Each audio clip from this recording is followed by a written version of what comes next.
Hating someone who hurt you is like drinking poison and hoping that they die. I have heard that quote a million times, and it has not resonated as much as it has for this year, 2020. I know everybody don't felt that. I'm going to stop talking about the year. You know, this is part of what this is about, forgiveness. 2020, I forgive you. We're working on it. Anyway, the point to this video is the art of forgiveness. Because of everything that has transpired for me personally this year, it's been a hard road in trying to learn how to forgive people and even forgiving myself. So what does that even mean, right? Forgiveness, what is that, right? We had to look at it like this. Blessing your enemies instead of cursing them with ill wishes because you know they done did shit to you, wish bad on you, burnt the candle, you some weird shit, right? But letting that go and really finding a space to say, you know what, I got to take my power back because me holding on to these things is making me angry, it's making me grumpy, it's fucking up my mood, it's physically affecting how I operate. And that's not good, especially if the person who hurt you is like off living their own best life and you still sitting there kind of in your feelings about things that transpired.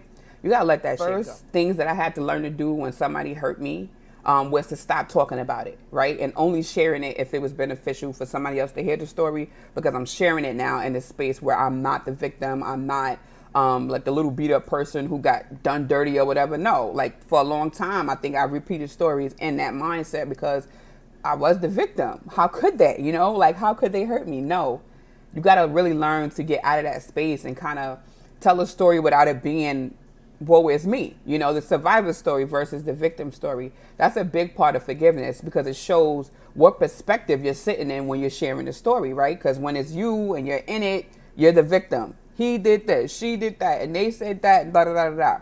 But when you take yourself out of it, you found forgiveness for it, you can kind of look at everything from a higher perspective. And when you share the story now, you're sharing it in the sense of you're trying to help another person gain access to that forgiveness versus it being, oh yeah, that happened to me too because niggas ain't shit. No, we're not doing that. Like you have to really let that go and clear your conscience on past behaviors, past situations, just past things that hurt you, because if not, you're going to go through that cycle of always recreating that same energy with new people and new situations because you haven't let it go. You haven't forgiven that person. Even with dating, if you haven't forgiven your ex and now you go to redate somebody else, redate.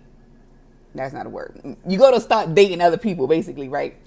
You know how they say you can create that same energy, meaning you're going to create the same man or woman in a different body because you literally have not let go of the things that hurt you. And when you do that, you know, as a collective energy within yourself, you literally will attract the same things that you're afraid of because you have not let go of it. So that's a very big piece of it. Sometimes you're in a space where you really don't want to wish well for people who hurt you, and that's completely fucking human. Like, all right, I'm not going to spill my own beans, but it's very possible to be in a space where you don't want to wish well for people. You know, they kind of did you so dirty that you're kind of like, nah, I hope something happened to you. But you can't be in that space. Don't go in that space. Don't go in that lane.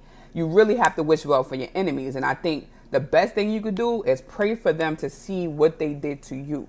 Versus you saying, oh, I hope this happens to them because they did this to me, or I wish this on you. Don't do that, because that's still a whole boomerang effect of karma, and you don't want nothing on your head top for something they did to you, right? Pray for them to have understanding in what they did to you so it's not an ongoing thing, and then let it go. Beyonce already told y'all 5 minutes of crying, right? And that's it, period. You have to really carry that energy with every situation. You can't sit in it. And I know that because I've sat in it. I've sat in my shit too long to know. Another important part of forgiveness that I rarely hear people talking about, or maybe I just didn't catch the move, but I'm going to bring it up anyway, is how to forgive yourself, right? Because you could forgive the person and say, well, I'll forgive you, you know, I could understand where you were when that happened. But even getting past that part, there is a huge part of guilt that lies. All right.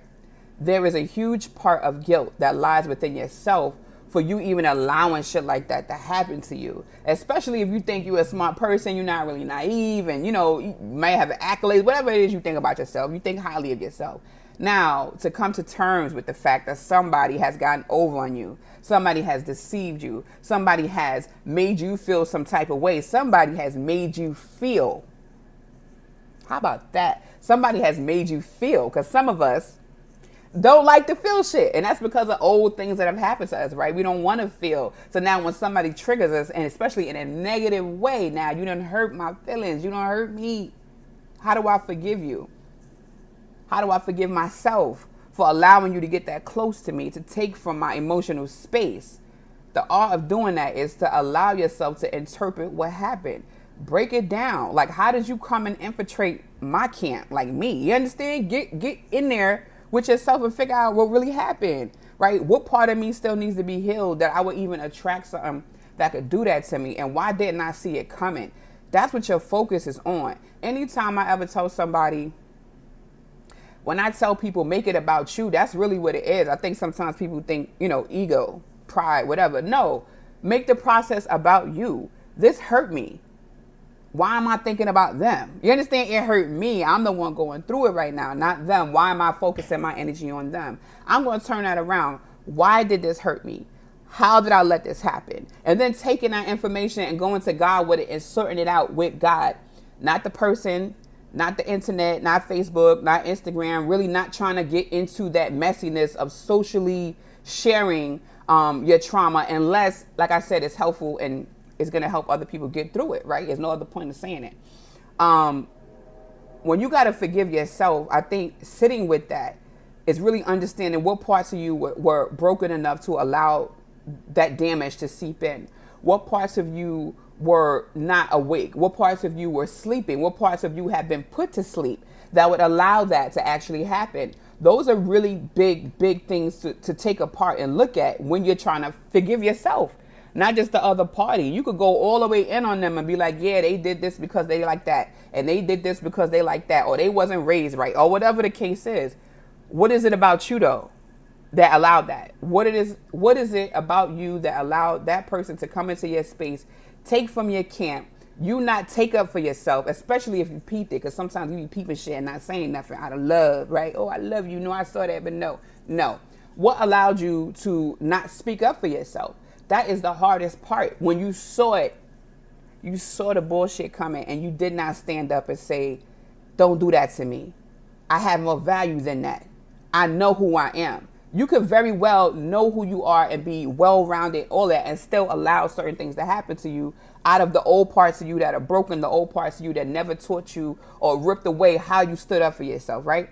That's all possible, and I'm living proof of that. That's what I'm talking about. I can't talk about it if I ain't never did it, right? So that being said, it's so important to take these things and take it to God and not just sit in it and review it and review it and review it and become the overthinker of the other things, right? Because that's where depression comes in, and that's when you start looking back at all the shit that happened to you and not really in a clear space because you ain't doing nothing with the stuff you collected. Collect I don't want to say the dirt, but yeah, it is. You could say it's dirt, whatever. Collect it and take it to God and say, yo, I don't know what to do with this, or I want to do something with it. I want to transmute it. You understand? However, you got to look at it. You can't just sit in it, sit in your anger. Remember, it's poison for you. Take your power back and stop allowing your past to be the narrative for your happiness today. You really have to say, okay, you know what? That happened to me. It fucked me up. But now this is what I'm going to do with it. Because if you don't do anything with it, this is why I always promote create. This is why I'm going to keep pushing the narrative to create.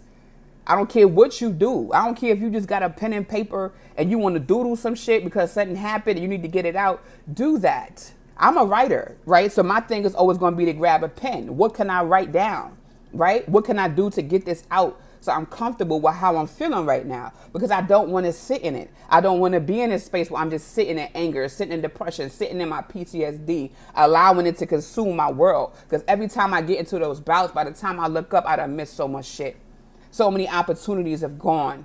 So many moments have passed that I wasn't a part of because I was in my own world in that dark space, right? Because I couldn't find it in my heart to forgive myself or forgive the people around me who had wished bad on me, who had done bad to me, right? But now I'm not in that space no more. So I'm coming out of that and I'm sharing this with you so you can understand.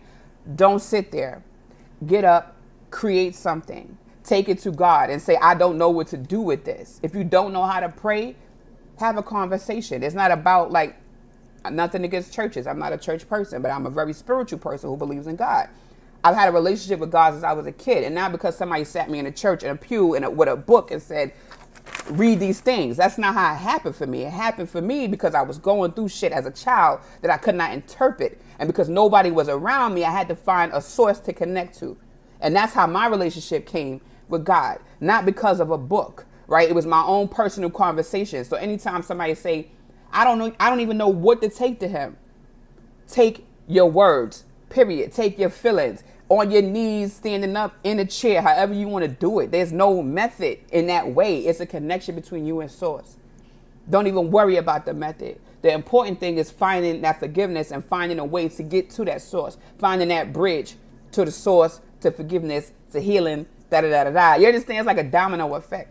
So that's my spiel, however you say it, today on forgiveness. I want you to find it in your heart. And anybody that you feel like you need to release from your life, please do not hold on to them, because forgiving them does not mean keeping them in your presence. You have to release those people. You cannot allow people to stay in your space who don't mean well for you, who don't wish you well, who have poor intentions for you, who speak ill over your life. Those people can't stay around. So it doesn't really matter if it's your family, if it's your best friend, if it's the person you've known for 20 years, your spouse. If they are speaking ill over you, if they are speaking ill over your life, if they don't wish you well and you feel it in your gut, forgive them and move away. Do not hold on thinking, oh, I have to forgive them and keep them around me because that's still poison. Their behavior is not changing. You getting right with God. You trying to get closer. You doing what they doing. They sitting there watching you and putting more on you, more ill words, more negativity. They putting dead weight on you. So as you trying to get up, you trying to move, you trying to do what you're doing, they don't wish you well. So also to the art of forgiveness, final piece, it does not mean you keep them around. Sometimes you got to let them go. And remember, it does not matter who they are. Titles don't exist when it comes to loyalty. It has nothing to do with that. Keep going.